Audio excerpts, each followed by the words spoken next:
Salam sejahtera dalam kasih Kristus. Apa kabar Bapak Ibu Saudara sekalian? Saya doakan kita semua berada dalam keadaan tubuh yang diberkati oleh Tuhan. Kali ini kita akan menjawab pertanyaan MTPJ Gemim tanggal 6 sampai tanggal 12 Oktober tahun 2024. Topik yang diangkat, imanmu telah menyelamatkanmu. Ada seorang filsuf yang bernama Agustin dari Hippo. Dia menulis tentang iman. Dia mengatakan, iman adalah mempercayai apa yang tidak Anda lihat. Pahala dari iman ini adalah untuk melihat apa yang Anda percaya. Saudara, kita bicara tentang iman kali ini. Dan apa yang tersaji di sini sesungguhnya merupakan penjabaran dari kitab Injil Markus pasal 5 ayat 21 sampai ayat yang ke-43. Ada 3 pertanyaan yang diajukan di sini. Yang pertama, ceritakanlah bentuk-bentuk iman menyelamatkan dalam Markus 5 ayat 21 sampai ayat yang ke-43. Yang kedua, pernahkah saudara mengalami masalah keluarga yang menguji iman? Yang ketiga, bagaimana saudara menghadapi pergumulan dalam kepercayaan akan tuntunan Yesus Kristus? Mari kita bahas satu persatu. Pertanyaan nomor 1, ceritakanlah bentuk-bentuk iman menyelamatkan dalam Markus 5 ayat 21 sampai ayat yang ke-43. Iman menyelamatkan dalam Markus 5 ayat 21 sampai ayat yang ke-43 kita temukan dalam diri 2 orang. Yang pertama, iman seorang kepala rumah ibadat yang bernama Yairus. Yang kedua, iman seorang perempuan yang menderita penyakit pendarahan selama 12 tahun. Nah, mari kita mulai dari yang pertama, iman kepala rumah ibadat atau kepala sinagoge yang bernama Yairus. Iman Yairus kita temukan dalam ayat yang ke-22 sampai ayat yang ke-23 dari kitab Markus pasal 5. Yairus adalah orang yang terpandang kala itu. Menjadi seorang kepala rumah ibadat itu tentu saja melewati proses yang panjang. Yairus terpilih sebagai kepala rumah ibadat atau sinagoge, berarti dia orang terpercaya dan memiliki kehidupan kerohanian yang baik. Nah, orang ini mengalami pergumulan hidup. Pergumulannya, anak perempuannya sakit dan hampir mati. Ini laporannya kepada Yesus dan dia sangat berharap Yesus segera menolong anaknya. Dia meminta Yesus untuk datang dan meletakkan tangannya atas anaknya. Nah, keyakinan Yairus, anaknya selamat dan hidup jika itu Yesus lakukan. Yesus tidak menolak ajakan Yairus. Dia pun pergi bersama dengan Yairus. Nah, di tengah perjalanan datang kabar bahwa anak Yairus sudah meninggal dunia. Saudara, berita kematian itu adalah berita duka. Ketika seseorang dinyatakan mati, tidak ada lagi harapan untuk menyelamatkannya. Yairus berada pada posisi itu. Secara psikis, dia terpukul dan kehilangan harapan. Pada titik itulah, Yesus meneguhkan hatinya. Jangan takut, percaya saja, kata Yesus. Kata jangan takut diterjemahkan dari kata dalam bahasa Yunani me phobu. Artinya jangan takut, jangan khawatir. Perkataan Yesus ini menegaskan ajarannya. Dalam khotbahnya di bukit, sebagaimana dicatat dalam Matius pasal 6 ayat 25, Yesus mengucapkan kalimat ini, janganlah khawatir akan hidupmu.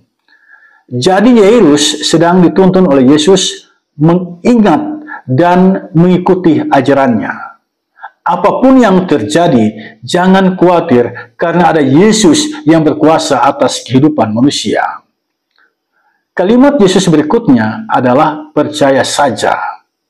Dalam teks berbahasa Yunani tertulis monon pitewe.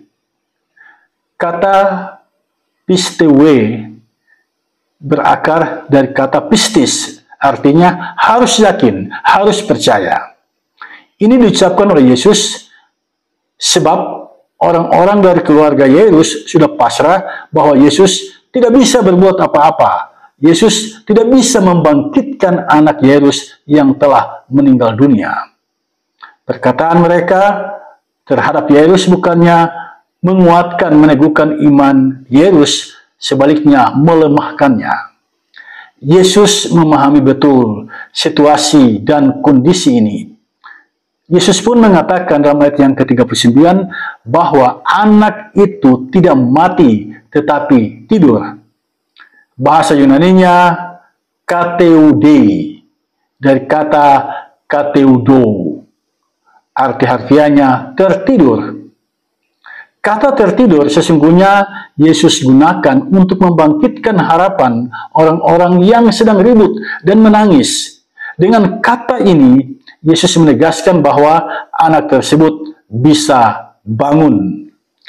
Tetapi orang banyak menertawakan Yesus. Mereka tidak percaya pada Yesus. Nah, apa yang Yesus lakukan? Yesus mengusir semua orang. Ini tindakan yang radikal, yang tidak percaya diusir oleh Yesus. Kemudian Yesus membawa orang tua anak itu beserta 3 muridnya, Petrus, Yakobus, dan Yohanes. Yesus memegang tangan anak yang telah meninggal dunia itu dan mengucapkan satu kata, Talita kum. Ini adalah sebuah kata dalam bahasa Aramik yang berarti, hai anak, bangunlah. Di sini kita melihat bentuk iman menyelamatkan. Yairus beriman kepada Yesus, namun mereka yang tergolong keluarganya tidak percaya ketika anak Yairus mati. Di saat mereka melihat anak dari Yairus meninggal dunia, mereka tidak lagi percaya kepada Yesus, bahwa Yesus bisa membangkitkan anak ini. Itulah sebabnya mereka mengucapkan kalimat yang melemahkan hati Yairus dan menertawakan Yesus. Di sini kita melihat tantangan dari iman bagi Yairus. Yesus meneguhkan imannya. Jangan takut, percaya saja. Jangan takut, percaya saja. Karena imannya itu, anaknya hidup kembali. Karena iman Yairus, anaknya hidup kembali. Jadi di sini kita melihat bentuk iman yang menyelamatkan. Yang ditunjukkan oleh Yairus di sini adalah Yairus datang pada Yesus, meminta pertolongan Yesus, dan Yairus memelihara kepercayaan itu. Dia tetap beriman kepada Yesus, sekalipun keluarganya tidak mempercayai Yesus. Yang kedua, iman si perempuan pendarahan. Bentuk iman si perempuan pendarahan menarik kita telusuri. Perempuan ini 12 tahun mengalami pendarahan. Memang tidak disebutkan kepada kita jenis pendarahan itu. Yang digambarkan di sini penyakit dari perempuan ini sangat parah. Bayangkan 12 tahun dia berobat sakit penyakitnya ini.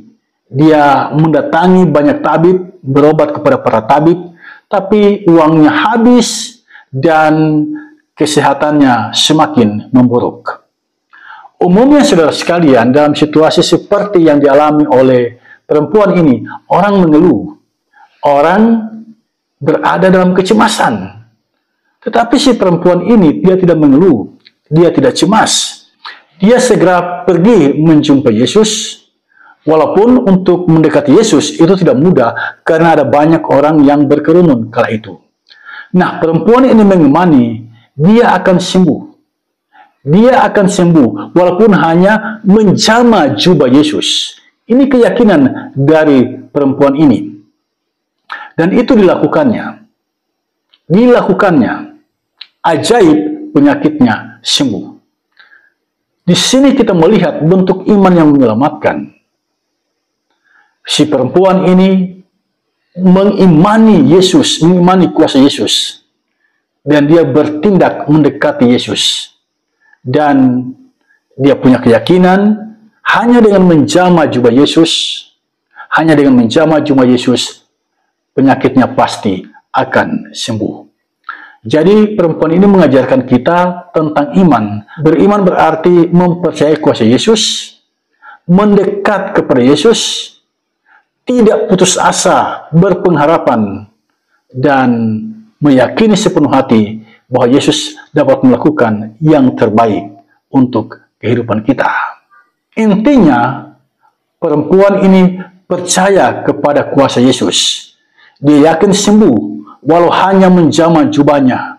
Keselamatan diberikan kepada orang yang percaya pada kuasa Yesus dan yang mendekat kepadanya. Demikianlah Bapak Ibu Saudara sekalian, jawaban saya untuk pertanyaan nomor 1. Dan sekarang mari kita masuk pada pertanyaan nomor 2. Pernahkah saudara mengalami masalah keluarga yang menguji iman? Saudara, pertanyaan nomor 2 ini sesungguhnya mengajak kita untuk berefleksi dari kesaksian kitab Injil Markus ini. Cobalah renungkan. Pernahkah saudara mengalami masalah keluarga yang menguji iman? Dalam teks Markus 5 ayat 21 sampai ayat yang ke-43, masalah Yairus, anaknya sakit dan hampir mati. Masalah si perempuan pendarahan, dia telah berobat kepada banyak tabib, tetapi penyakitnya tak kunjung sembuh. Semua ini adalah ujian iman. Dalam kehidupan kita bukan tidak mungkin kita memiliki anak dan anak itu menjadi ujian iman dalam keluarga. Entah karena sakit atau gagal mencari pekerjaan. Di antara kita bisa saja ada yang sakit belasan tahun dan tak kunjung sembuh seperti yang dialami oleh si perempuan yang pendarahan. Banyak dokter telah mengobati, banyak obat telah diminum, penyakit tak kunjung sembuh, sementara keuangan kita semakin menipis. Nah, semua ini adalah ujian iman. Ujian iman, sejauh mana kita beriman kepada Yesus Kristus. Masalah anak, masalah penyakit yang kita derita, atau masalah apa saja, anggaplah itu sebagai ujian iman, sehingga kita mendekat terus kepada Yesus Kristus dan percaya akan kuasanya dengan sepenuh hati kita.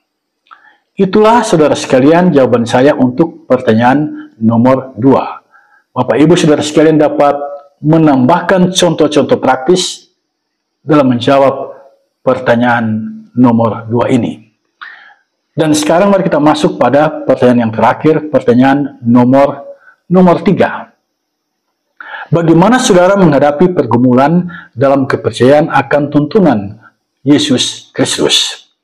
Saudara, kita telah belajar dari kisah Yesus menyembuhkan anak Yairus dan menyembuhkan perempuan yang mengalami pendarahan dan penyakitnya ini sudah berlangsung selama 12 tahun. Dalam menghadapi pergumulan dalam kepercayaan akan tuntunan Yesus Kristus, apa yang dapat kita lakukan? Saya mencatat beberapa hal di sini. Yang pertama, datanglah dalam doa meminta pertolongan Yesus. Bukankah beriman itu berarti datang mendekat kepada Tuhan? Jadi ketika kita mengalami pergumulan kehidupan, yang pertama-tama kita lakukan adalah datang pada Yesus dan meminta pertolongan Yesus. Yang kedua, melihat pergumulan itu sebagai tantangan, bukan masalah. Ini penting saudara sekalian. Sebanyak orang melihat pergumulan yang sedang dihadapi adalah masalah. Jangan lihat itu sebagai masalah. Lihatlah itu sebagai tantangan. Belajarlah dari perempuan pendarahan selama 12 tahun. Sebagaimana disaksikan oleh Markus pasal 5 ayat 21 sampai ayat yang ke-43. Yang ketiga, kurangi mengeluh, perbanyak bersyukur. Yang keempat, bertindak berdasarkan iman kepada Yesus Kristus. Imanilah bahwa engkau tidak sendirian. Ada Roh Kudus yang senantiasa menuntun dan menyertai. Demikianlah Bapak Ibu Saudara sekalian, jawaban saya untuk pertanyaan MTPJ Gemim tanggal 6 sampai tanggal 12 Oktober tahun 2024. Mintalah selalu hikmat Roh Kudus agar Dia menuntun kita memahami kebenaran firman-Nya dan melaksanakannya. Tuhan Yesus memberkati kita semua. Amin.